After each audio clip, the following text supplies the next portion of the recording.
ఏంటి నేనిలా మేకప్ అవుతున్నాను అనుకుంటున్నారా? చూస్తే భయంగా ఉంది కదా! నన్ను అద్దంలో చూసుకుంటున్నప్పుడు నాకు అంతే భయం వేసింది. ఫస్ట్ టైమ్ నేను ఇలాంటి ఎక్స్‌పెరిమెంట్ ఒకటి చేయడం. యాక్చువల్‌గా అడ్వాన్స్ వాళ్ళకి క్లాసెస్ జరుగుతున్నాయి మేకప్ క్లాసెస్. ఇదొచ్చి క్రియేటివ్ మేకప్ అనమాట. లైక్ అడ్వాన్స్ వాళ్ళకొస్తుంది. క్రియేటివ్ మేకప్, 3డీ మేకప్ ఇలాంటివన్నీ వస్తుంటాయి. నేను చెప్పాను కదా! వీఎల్‌సీసీలో సర్టిఫికేట్ ఇన్ ఎస్థియాలజీ అనే కోర్స్ జాయిన్ అయ్యాను అని చెప్పి.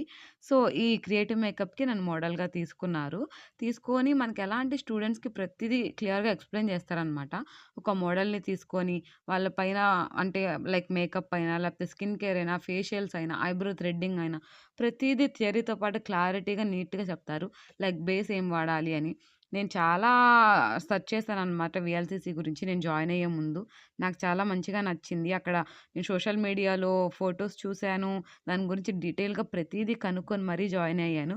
చూసారు కదా! నా లాస్ట్ ఔట్‌పుట్ అయితే చాలా మంచిగా వచ్చింది మేకప్ అయితే.